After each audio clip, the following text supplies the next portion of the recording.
Thank you, Sister Malini. Let's pay respect to the Buddha 3 times. Sadhu, sadhu, sadhu. Namo tassa bhagavato arahato samma sambuddhassa. Namo tassa bhagavato arahato samma sambuddhassa. Namo tassa bhagavato arahato samma sambuddhassa. Good morning, everybody. It was a bit late today, so planning to wrap this up by 11 because there's another event going on, just to accommodate time and then other things. Our topic for today is the second precept in the 5 precepts. I think I described to all of you about Sila last week. First Sunday talk that I gave. During that talk, I described what Sila means to be. Actually, what is Sila? Let me ask the question again. What is Sila? I normally ask questions during even a talk, not only even in discussions. Sila, Pancha Sila, Atta Sila, whatever the Silas are. What does Sila mean to you? Conduct. Others? What does Sila mean? S, long E, long I, L-A. Conduct of verbal behavior, mental behavior, and then physical behavior. Others? No ideas? So Sila basically is not new to Buddhism because it was being practiced by other religions even before the Buddha. Hinduism, Jainism, they had a very extreme Sila. So Buddha says the Buddhist Sila is being done with wisdom. Without wisdom, do not practice Sila. Why is it? If you do not have certain level of wisdom and then you're going to practice Sila, you will get ended up with extreme levels of Sila. Right? And then we have an example for that. What is it? Atta Kilamatanu Yoga, which the Buddha said to us to give up. Extreme Sila is not good. Because Sila is not a standalone practice. It is not the only practice. It is the starting practice. Entry, I would say, entering point into the path. So you should not end up in there. But a lot of people, they unknowingly end up in Sila, which does not help them to practice Samadhi and Panya. It is a problem. Sila in the Theravada Buddhism means, I would say, the practice of calming down your body and mind. Right? So you behave well with your body and speech. Does Sila help your mind too? It will eventually, but not at the time. When you go to meditate, then if disturbing thoughts come up, then what will happen to you? You can't do the meditation. So for those people who want to meditate, they should practice some Sila before, definitely. So out of the different types of Silas, we understand the 5 precepts. They are the basic Silas. They are not even in Buddhism. They were there even before the Buddha's time. It's not only innovative, creative in Buddhism. So the second precept out of these 5 is, what is it called? Adinnadana Veramani. Adinnadana Veramani. how do we separate this word? Adinnadana. There's A. Then Dinna, D-I-N-N-A. And then Dana, you know these words, Dana at the end. D long A-N-A. Let's say we're going to separate. Plus, then Dinna plus Dana. Dinna, Dana. That's how we're going to separate that. Now the meaning will be like this. In Pali means no, negative. Kusala preceded by akusala. That means not good ones. They are not kusalas, they are akusalas. Right? Then what are the other examples when you see when there is A before any Pali word? Can you remember any Pali words like that? Yeah, we just said about it. Kusala, akusala. When you add A before kusala, it will become akusala. And then?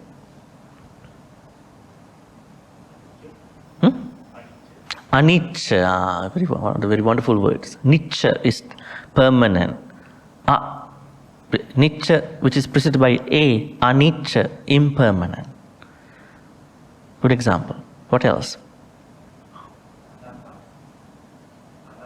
There is a small grammatical thing happening over there. Atta, then preceded by A, it doesn't become atta. So there is a substitution happens in Pali. We call anatta. That A become A-N-A, anatta. Right? There's a substitution happens with that Pali word. It's not simply A. A is primarily A, but when it is combined, in Pali, there is a rule that everything has to be euphonic for the easy pronunciation, because Pali did not come by writing for many centuries. Pali came down to us through oral tradition. So monks were looking for the easiest possible way to bring this from other monks. Writing happened in Sri Lanka long after that, probably first century, I guess. So 600 years it came down to us as oral tradition. Anicca, nicca, akusala, kusala, then anatta, atta. So definitely there is that difference. So adinnadana is the same thing. Means no or negative. Then dinna. Dinna means it's a past participle in language. Dinna means given. Not given, then not given. A means not, then dinna, given, not given. Then what has not been given? Dana. Dana has not been given to you.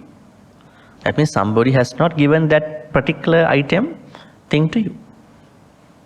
So that means second precept was given in the format of a dana. That means there is something that was not given to you as in the form of a dana, but you are going to take it. So, abstaining from what's not given. That is adinnadana.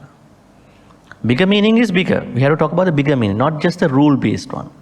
When you talk about the rule is given just to mark the boundary. Right? Now we want to mark the boundary. Even the animals also mark their boundaries. Right? When you bring your cat to a new property, if the cat feels that this is my new house, he is going to mark the property on all four corners. He is doing something. I think you know that. He does it. If another cat is coming that way, he is going to chase them out. Boundary is important. We have to make boundaries. The precepts are boundaries. Sila is not a boundary. That's interesting. Sila is the bigger topic. When somebody wants to practice sila, they need to have some boundaries. Otherwise they don't know where is my boundary in the sila. They are called sikkha, precepts. They are called precepts. So virtue or sila and sikkha, they are two different things. You need sikkha to mark your boundary in your ethical behavior. Alright, so let's talk about different types of adinnadana forms, right? Now I have, I would say, marked down 7 types of adinnadana things that you might perhaps know or maybe not know.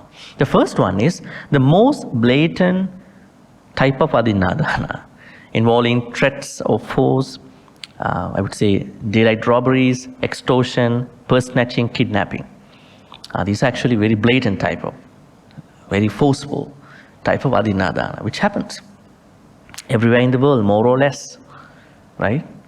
Don't need to name places, but you know that there are a lot of terrible, horrendous, stealing things happening. And you be pickpocketed, you be kidnapped, you be probably robbed in broad daylight. These things happen. So that is the highest form of Adinnadana, terrible form of Adinnadana. And we are now narrowing down to other levels of Adinnadana. The second type is stealing or secretly taking the article without the owner's knowledge, such as housebreaking, burglary, and sometimes pickpocketing. The pickpocketing is being done without your notice. This is done without any notice to the owner. Burglaries, breakings, I would say even pickpocketing. Right? This is the second level of Adinnadana. Third is fraud, laying false claims, especially people do that for insurance claims, right? And cheating by confidence tricksters to gain someone's possessions. What about scammers? Are there scammers online? Oh, they are operative all the time, 24 hours. Fraud, I would say sometimes they blackmail you. They ask your pictures. They ask you videos. Turn the video on, right? And then you get blackmailed. And they say they're going to share everywhere on the internet. You get scared. They're asking you money. What is this? Adinnadana. Scammers. Fourth, deceit when dishonest traders cheat their customers by false weights and measures or supply products of lower quality than specified. This is in the corporate, I would say, trade industry, in the shops, right? This could happen.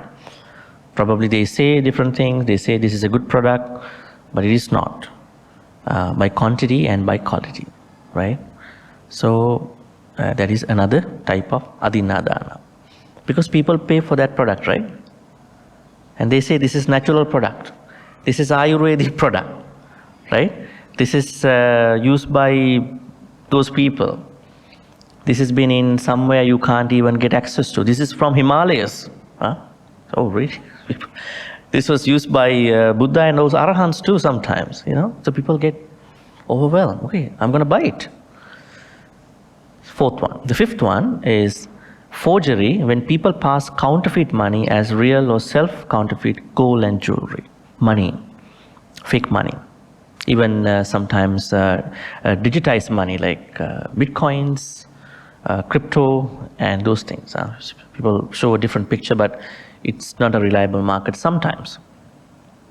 And the sixth type is, it's very common. This happens probably at workplace, where employees take small items from their company for their own use without paying for it, right? Maybe a piece of paper, maybe a pen, maybe an eraser, maybe printouts, right? So all these are Adinnadana, right? So these are 6 main types of, I would say, stealing, Adinnadana, taking what's not given. The 7th one is, what about glitches, technical glitches in the system, right? Sometimes I would say they cheat on you in the market industry. You're gonna buy something, but then there was a glitch, but you bought it, but they are not going to return that product after that. So these are massive ways of, I would say, bigger ways of looking at Adinnadana. But Adinnadana can go into our personal life more than these 7 too. Everybody who breaks this precept, Adinnadana, may start from a personal level and then go into the society to do the different types of Adinnadana. Now, the Buddha says, Adinnadana is the precept wherein you break all the other precepts.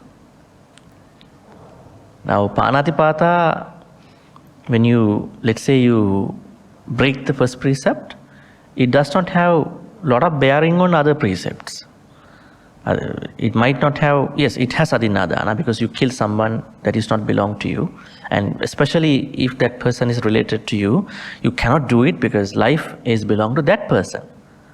Even you are married, unmarried, you are related, so you can't take anybody's life.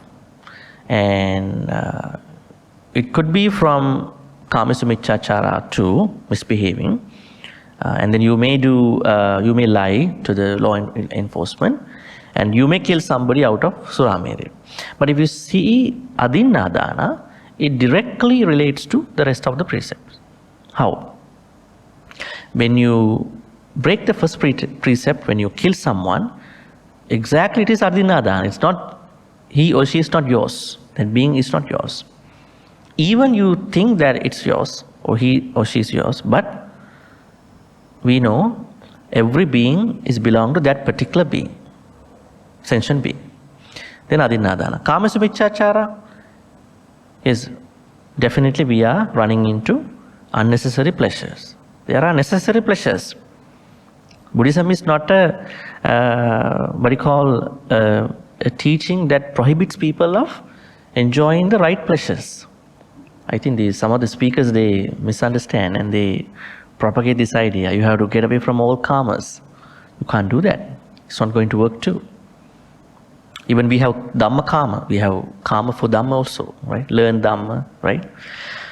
So, Musavada, definitely when you lie to somebody, what you do is that you take that person's confidence away, that person's trust away. Surameri also the same. So that means most of the precepts are interrelated. So we have to understand how do we know the bigger picture? How do we identify the bigger picture of Adinnadana? Let me ask you, how do you think about Adinnadana in your personal life? Anybody here? What do you think about it, and how do you think that this is how I'm going to do to avoid breaking Adinnadana? Anybody? Consciously. Okay, we can avoid it consciously. That means, do we unconsciously steal?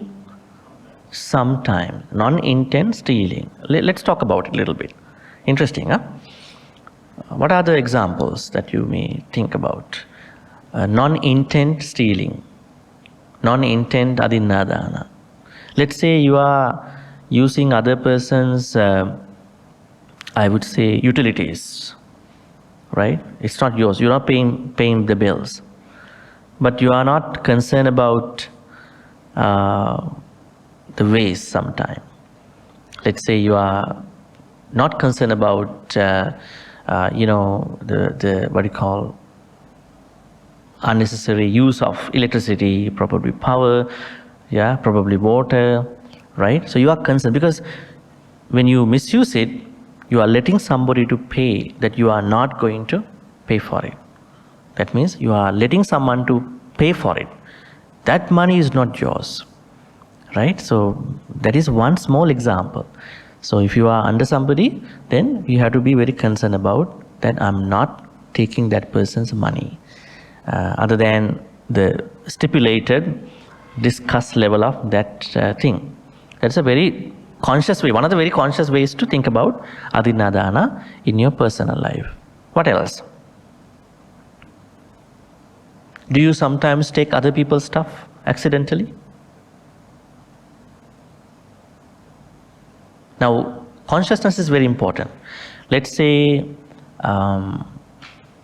let's say that you are walking on the street and $10 bill was dropped down, right, by somebody. And then more than that you want to look for the owner, you are thinking somebody else come and pick it up before me, right? I mean, you might not do that, most people. It is not that you want to return it to someone. Maybe you ask, was there somebody like this? Maybe there's a lost and found box or something. Okay, maybe somebody will be coming and pick it up before me. So I gotta get it before they come, right? So then that consciousness is not there. This is not mine, right? $10 is not a big thing. It could be $100, maybe $1,000, but whatever the amount it is not that you want to grab it. Your consciousness says that I'm not going to take it to me. It was not given to me. That's the bottom line. The dollar bill was not given to me. That particular item was not given to me. So I should not own it, rather than I'm going to do the right thing. The right thing is bring it to the, yeah. But there may be occasions where you don't find anybody. What would you do? You're on the road, you see some couple $100 on the road, you don't see anybody, what would you do? You have to first look for any owner, right? Possible owner coming up. Some people, they return back, right? And do something appropriate. And then if not, but your mind is saying to you that I'm not going to use it because it's not my money. Because that person is being very sad at that point. My money. That sadness can be a curse to us, right? It's like what happens to politicians when people are very frustrated about the tax, right? They are trying to curse politicians. They are not doing enough for us, right? They are taking all our money, right? And that can really go. It is what you do by chanting, right? You might think that, you definitely think, chanting alone and chanting as a group, which one is more powerful? Let's say one person is chanting that may I be this and that. That is what we are supposed to do all the time. We can't get other people to us all the time. But what if that 100 people or 20 people or 100 people chant for the same purpose? May that particular person be well and happy. Which one is more powerful? That every human being is thinking one purpose. That can be more powerful, right? Depends on the people there, right? There might be immoral people, bad people. There may be only one person who is chanting very well. Because chanting goes well not because of the chanting, but because of the people who are chanting, right? Even when you give a chanting book to a drug dealer, he will also chant. Why not? He will chant. It's in English. Will that cause any blessing? Yeah, there is some blessing. Blessings of just reading that chanting. But not those real thoughts. The Buddha says, when monks are supposed to chant, they have to chant with lots of kindness, compassion towards that particular cause. Otherwise, it might not work. Right? Anyway, so there is non-intent stealing, but we can avoid it if we have a good consciousness that always you have to maintain, I'm not going to own anything that is not given to me. Actually, that is the meaning of the precept. Adinnadana. Dana was not given to me. So why do I want to own it? That's the bottom line. Then there are other small questions before the time runs out. I'm going to read. These are interesting questions. Is it possible to steal accidentally? Is it possible? It may be. It may be. That is why we have to maintain our good consciousness all the time, moral consciousness. I'm very shy. I have a moral fear. Not even the next life, but also this life. When my consciousness is taken away, I can't be a good person anymore. So I have to maintain that moral consciousness. It's a good thing. It's not because there is somebody watching over me. It is because I have to be honest to myself. That is the greatest support that you can have in your life for anything. You don't need to have any, I would say, authority or anything from other people. Other people may change over time. They may change, they may not change. But if you are honest to yourself, things will really get by. And things will happen to you immensely, profusely. All the blessings come to you because you are honest to you. That honesty comes from a very good consciousness. I'm not doing such things. I'm doing all the good things, right? So there may be times, but you try to make up your mind, I'm not going to do that. You have to come up with virya. What is virya? Energy, and effort, right effort. We have to have right effort. Now when we talk about this virya energy in the Western society, North American context, they look at it differently, because in North American society they talk about virya as one of the fundamental things in the workforce. Yeah, we hardworking people, hardworking. Right? So we have to say, well, that's for a work purpose. Here virya only to proceed to the path. We don't take it overdoing, like hardworking, right? It is for your work purpose, it is for material gains, but for the Dhamma path, you have a purpose for virya. Your purpose is to navigate the path. You need virya only to that extent. That's why the Buddha says, do not take any good virtue separately. Even mindfulness, sati. But what is unfortunately happening? People always try to take virtues separately. Then what happens? They get stuck. They really get stuck. They get stagnated. Why? Buddhist path is a combination of the practice. It is an integrated practice altogether. Can you only go with dana to attain nibbana? Is it possible to attain nibbana with only dana? No. Sila. You also need sila. You also need nekkhamma. You also need panya. Virya, energy, effort. Then you need kanti, patience. And then you need satya. You have to be truthful all the time. You have to have adinnadana, resolutions. You have to have enormous level of loving kindness, metta. You should have upekka, the highest quality in Buddhism. What is the highest quality in Buddhism? Upekka. Equanimity. It could be a bad translation. I would say you are not moved by happiness or unhappiness. You are in the middle. You understand happiness, you also understand unhappiness. But you are not moved by them. What happens to many when they are very happy? They cannot be patient in that happiness. That's a lot of people say when somebody achieves something, now try to practice patience. This happens exactly when a new driver earns his or her license today. What is the instructor normally instructing? Let's say his private instructor, driving instructor, goes with him or her to the driver's license office. Now there is the supervisor who is checking. So now the instructor is waiting in the driver's license office. Now the new person is going with that supervisor for the test. Now he passes the test after he or she. But once he or she comes back after passing, normally, it is normal that a lot of instructors do not give the key to the new driver. Why is it? He is overwhelmed. He is moved by happiness. Give it to me. I will drop you. Why? When you are too much happy, you're going to enter into a dangerous space. You are too immature because of your happiness today. Same thing. Right? It is the same thing. So then, upekka. So that's why you cannot proceed the path only with dana or sila or with other small virtues. Everything has to be practiced. Alright, so we have to have a good consciousness to maintain our, infallibility, like the probability of making a bad karma, Do not make mistakes. If you make a mistake, that might be a problem. But there may be mistakes, but maybe slight mistakes. Not big mistakes like these 5, mostly. All right.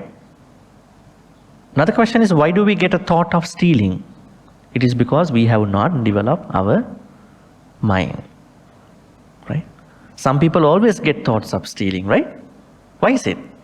They have not cultivated their mind. In what? Alobha, dosa, moha.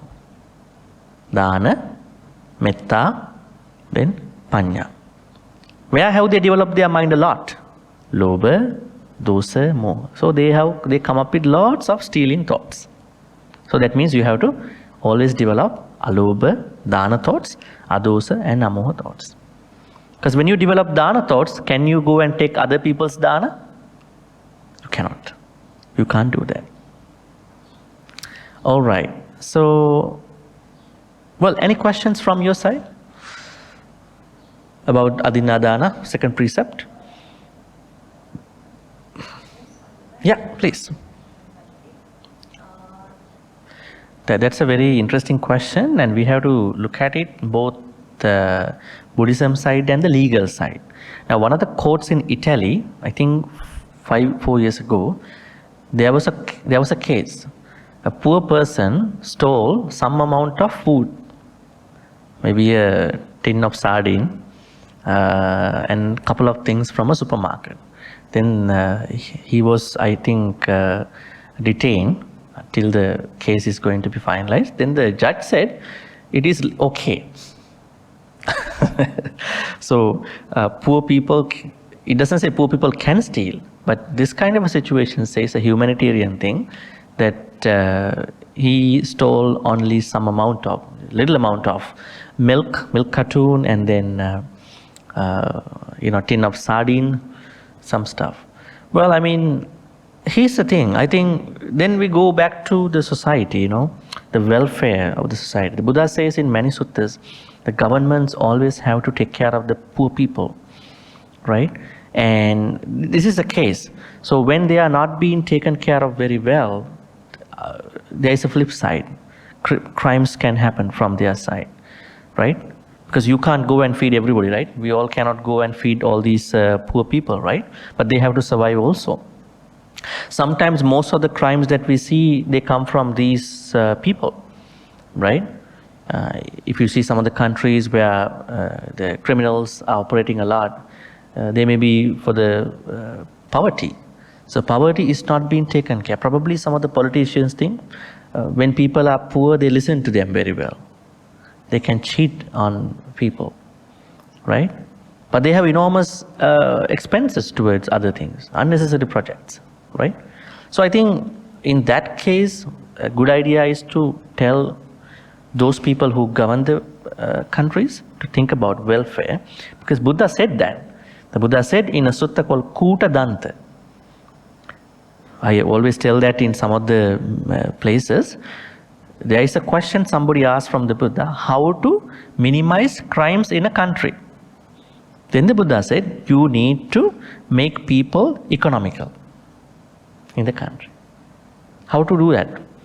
If the farmers need crops, seeds, government has to give away, right? And then if you cannot make poor people economical in a sort of time, then at least to give some subsidiary stuff. So you can minimize the problem till you get to a larger point. But if you ask me that question very straight, is it okay to steal from supermarkets even by somebody who is so poor? I would say no, because that will lead to other issues. Sometimes this is a very risky thing.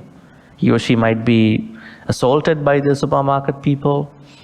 Sometimes most of the laws are not amended to think about their compassion, their issues. So it's a problem, right? And have you also seen people who don't know even, who are not doing that, but they are dying themselves in their houses without any food? So these are very extreme, terrible issues that I think the larger society has to think about, not even the governments, even these NGOs and all these people. So the Buddha says, killing is not accepted in whatever the context. And Adinnadana, stealing, is not accepted. And all these 5 precepts, the wrong side of them are not accepted in whatever the cause. Because you look at it from the modern life, but it was given from a life of samsara. Because when you are going to end your samsara, these things will be problems. So we have to find out solutions from within the society. That is the way. All right. So that is what I can think about it, And plus, when we encourage anybody, you can steal even small amounts, he or she will not stop doing it in 1 or 2 places, right? He or she will keep doing it, and finally maybe get shot, maybe get assaulted. A lot of things can happen. So, spiritually not accepted. My question is not about we all know that it's breaking the law. Yes. My question is the cause and effect of it more than anything else. Is there? You mean spiritually? Yeah, spiritually, well, it depends. Let's say that somebody is going to take a very expensive thing from somebody, right? So the person who owns that is very much sad about it. That can come in the form of a curse to you one day, maybe in your one of the next lives. But let's say some cookies, milk cartoon, these are not very much important stuff, like very expensive stuff. The karma will be small. The karma of that karma vipaka, the result of that karma will be small. And plus the intention is to get it, not to steal it in that sense, maybe to steal it, but just to feed for a bigger cause. Maybe she has children or whatever. Yes. But still the overall action cannot be justified. That's the thing. Right? So that is what we have to understand. The overall action is not good. That's why this society, we have to talk about it. Now a lot of people talk about feminism, human rights. Why don't people talk about these things? They only talk about what they don't have, their rights. We don't talk about responsibilities, isn't it? Do we talk about that much? No. Because we always think we do responsibilities very well. This is an issue. I think everybody has a role for this. Even a monk, even who doesn't do a job as a monk, even he has a way. He can persuade people to think about this side, right? Sorry? That is another way. Yes. Then people, yeah. So a lot of people have turned to begging, right? Yes. Panhandling, right? Mm-hmm. Well, I mean, that's a good concern actually, very good concern, that thinking about somebody's real issue, that he or she may not be able to do it. And other people do other things too, drug dealing, prostitution, like people turn to a lot of things, stealing, and some people don't do any of those things. They only do begging. Yeah, it's better than that. So let's play our role and see whether we can change the society one day.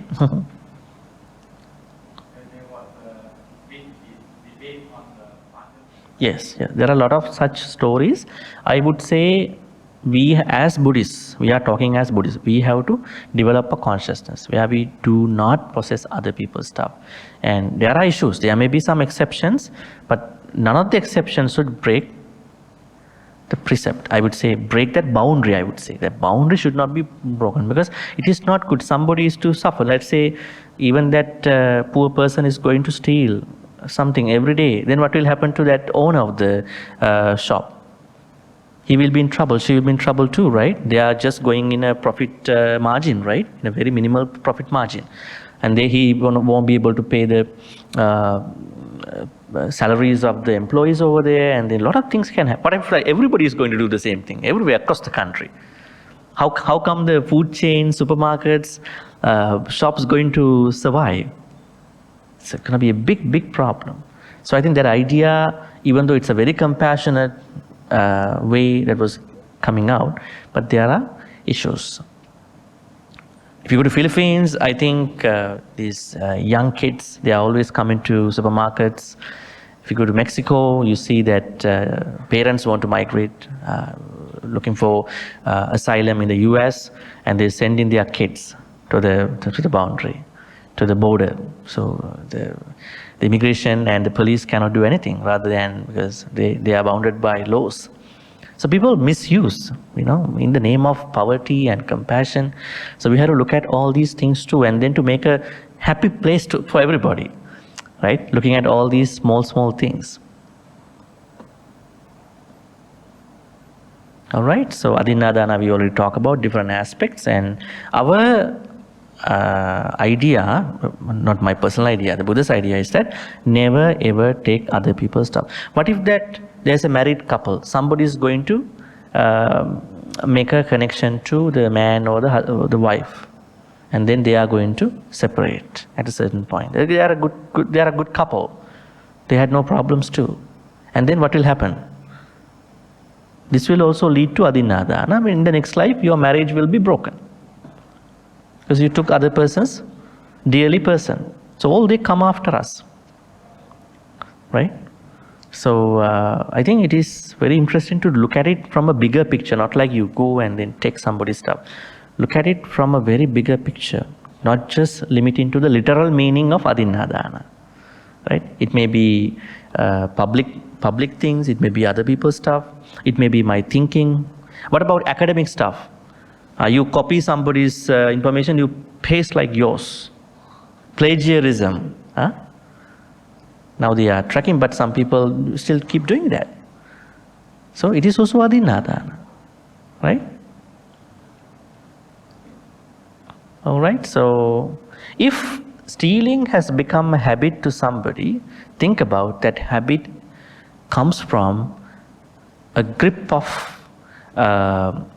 adhering to the lobha dosa moha. So you have to break that grip, right? Maybe it comes from your environment. Maybe it comes from your, maybe it is sometimes generational also. Now they have found the wounds in your generations can be generational. Your father may be dealing with something in his life that may pass down to children, like the woe in some countries, right? So when you take the woe, there are a lot of people who were affected by the woe, right? Most of them cannot heal themselves. They keep thinking about what happened and that, those diminished memories. So it can pass down to other people. So let's say if parents or other people played a role in stealing, it might affect definitely their next generations, and then the environment. So we have to understand these two things are very crucial. So we have to be very careful. And what we want is that have a free mind to think about, I'm not going to do anything that will take other people's stuff, items, people, anything. Right? Even a good reputation. Some people are not doing anything behind the scene. But there are other people who are working for that. But then they come and say, okay, I'm the one who did that. What is it called? You take other people's credit for you. Adinnadana. It was not given to you. So Adinnadana is a very bigger thing to think about. But unfortunately, people only think robberies, stealing is Adinnadana. It goes to a very bigger perspective.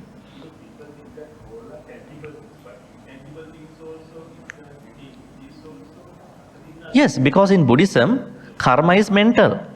It's not only physical. Yes, you might do it because you don't want to pay it. You want to evade the payment of the software, right? Yes, that mind, that corrupted mind, that is the issue. That is the issue. It is not the software. Consciously, yes.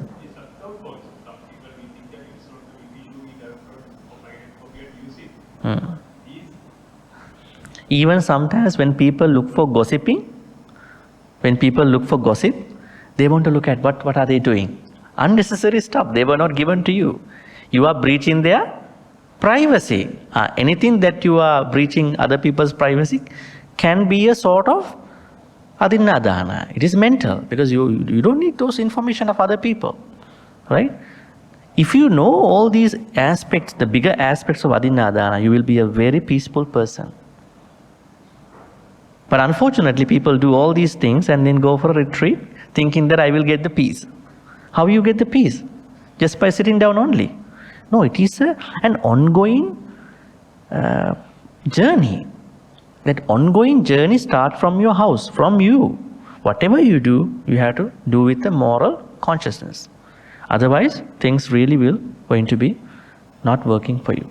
All right, so any other question? We'll take one more minute because it's almost 11 and then we're going to transfer the minutes. Any questions about Adinnadana, today's precept? Do you think that you learned something new about Adinnadana? Do you think so? Okay, that is great. So how did the Buddha ask us to practice Adinnadana? There's a sutta called Veludvareya Sutta, Sangyutta Nikaya 55:7. Let me read that. Having reflected thus, himself abstained from taking what's not given, and then exhorts others to abstain from taking what's not given, and speak in praise of abstinence from taking what's not given. Thus this bodily conduct of is purified in three respects. That means if you want to practice any precept, you have to do three things. Not only one thing. But now you know only one thing. Even that we talk about the moral consciousness, we only take it in one way. How are we supposed to practice it? We should first abstain from the precept. I would say Adinnadana here, whatever other precept too.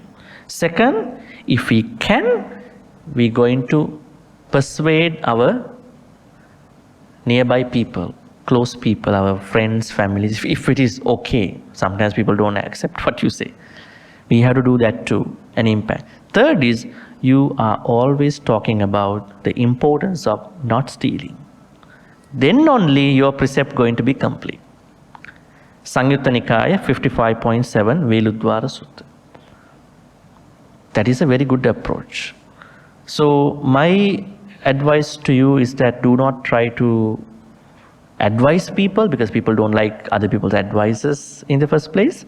But if you think they are very close to you, you could bring this up in a nice way, friendly way, and then you could always spread the word of not stealing, the importance of not stealing.